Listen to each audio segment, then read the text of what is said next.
پکڑا لے کے آیا ہے امری کا بیڑا، اللہ کی قسم بڑی بڑی مچھلیاں ہیں نیچے، اگر ایک نے بھی اگڑائی لے تو بیڑا کہیں تو نہیں پائے گا آرا، لیکن ابھی مچھلیوں کو الکش چڑھا نہیں ہے اگڑائی لینے کے لیے۔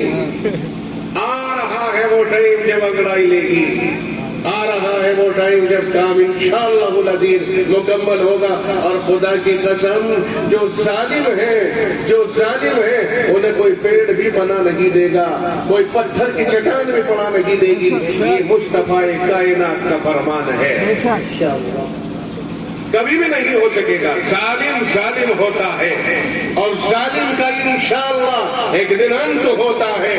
تاریخ نے فرعون کو بتا دیا ہے، جاؤ جسے یقین نہ آئے مصر کے عجائب خانے میں اس ظالم کا برا حشر دیکھ کے آ جائے۔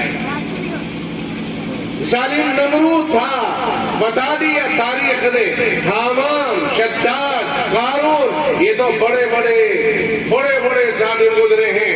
نیچے کو اتر آئیے، ان کا باپ ابو جہل گزر کے گیا ہے۔ واؤ جاؤ وادی بدر سے پوچھ لو اور بدر کے کنویں سے پوچھ لو کہ تیرے اندر کون ملعون پڑا ہے۔ مجھے لگتا ہے آج تک بھی کر رہا ہوگا بدر کا کنواں کہ کس ظالم کو میرے حصے میں لا ڈالا، اور جس وقت میں اس کی یہاں سے کٹ رہی ہے تو یوں کہہ رہا ہے او شرواہی، جب اس کی سینے کے اوپر پیر رکھا ہوا ہے۔ ابن مسعود رضی اللہ تعالیٰ عنہ کا قد میں چھوٹے ہیں، انصاری صحابی ہیں، آنکھ کھلی کہتا او شرواہی، نیچے اتاریے پیر، بہت اونچی جگہ پہ رکھا ہوا ہے۔ اچھا ابھی تک نکلی نہیں ہے؟ کہا یہ بتا ہارا کون اور جیتا کون؟ اسے تو یہ نظر آ رہا تھا نا، لاؤ لشکر تیرے ساتھ، طاقت تیرے ساتھ، اقتدار تیرے ساتھ، تمام گھمنڈ اور تمام عجب کے اور استکبار کے اور چاہو حشمت کے اسباب تیرے ساتھ، شاید جیت تیری ہوگی اور تیری پارٹی جیتی ہوگی، اور شاید دھوکے سے کسی کا بار تجھ پہ چل گیا، ٹھیک ہے میں گر گیا مگر میرا لشکر نہیں گرا ہوگا۔ کہا جیت کس کی ہوگی؟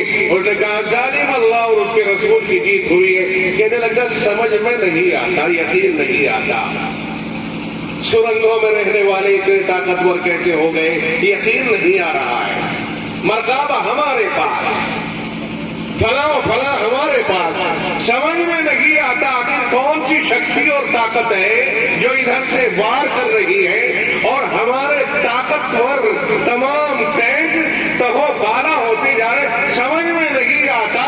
ایک باقاعدہ خفیہ ایجنسی کا سربراہ یہی کہہ رہا ہے جو ابو جہل نے وہاں کہا تھا، سمجھ میں نہیں آتا ہو کیا رہا ہے۔ اسی دنیا میں ہو رہا ہے جو بھی کچھ ہو رہا ہے۔ کہنے لگ گیا ابو جہل کس کا جیت کس کی ہوئی ہے؟ بتایا گیا اللہ اور اس کے رسول کی جیت ہوئی ہے۔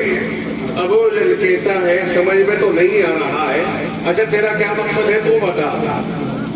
عبداللہ ابن مسعود نے فرمایا میرا مقصد تو تجھے پتا ہی ہے، صاف ستھرا ہے، اب تو کنٹرول میں ہے ہمارے۔ انہوں نے کہا اچھا ایک کام کر، اپنے ہاتھ میں جو تیرے ہے اسے ڈال، دیکھ یہ ہے، یہ تو کسی باعزت کے ساتھ میں کچھ کر رہا ہے، اور ذرا یہاں سے ملا کے ذرا لمبی سی کر کے، تاکہ وہاں جب رکھے جائیں پتا چلے کہ لمبی گردن کسی شان والے کی ہے، وہاں بھی شان ظاہر کر رہا ہے۔ اور کہنے لگ گیا کہ جاؤ جا کر کے اپنے آقا سے کہہ دینا، محمد صلی اللہ علیہ وسلم سے جا کے کہہ دینا کہ کل کے دن جو تمہاری طرف سے میرے دل میں نفرت اور دشمنی تھی، آج اس سے کہیں زیادہ ہے، تیری نفرت زیادہ کر کے یہاں سے جا رہا ہوں۔ یہ باقاعدہ پیغام پہنچوایا تھا، کم از کم یہ تو دیکھ لو، یہ تو میں نے کہا نا ان ظالموں کا باپ ہے، اس لیے کہ جب ان ظالموں کا اختتام ہو رہا ہے اور انت ہو رہا ہے تو یہ معذرت خواہی کر رہے ہیں، اور اس ظالم کا جب اختتام ہو رہا ہے تو کبر کا اظہار کر رہا ہے۔ فرعون نے تو باقاعدہ ڈوبتے ہوئے کہا تھا کہ میں معافی مانگتا ہوں، میں معافی مانگتا ہوں، آمنت برب ہارون و موسیٰ، میں ہارون اور موسیٰ کے رب کو مانتا ہوں، میں اپنی ساری کی ساری یہی پر ختم کرتا ہوں۔ صلح کرنے کے لیے منہ سے اس کے الفاظ نکلے تھے، رب نے کہا الآن، اب میرے بھائی ظالموں کو اللہ نے کبھی بھی پسند نہیں کیا، کبھی بھی پسند نہیں کیا۔ اس لیے جب کبھی اقتدار اور طاقت آئے تو ہمیشہ اس کا صحیح استعمال ہونا چاہیے اور طاقت کا غلط استعمال نہ ہو، اس لیے کہ طاقتور صرف اور صرف اللہ کی ذات ہے اور جتنے بھی نیچے ہیں سب اس کی مخلوقات ہیں۔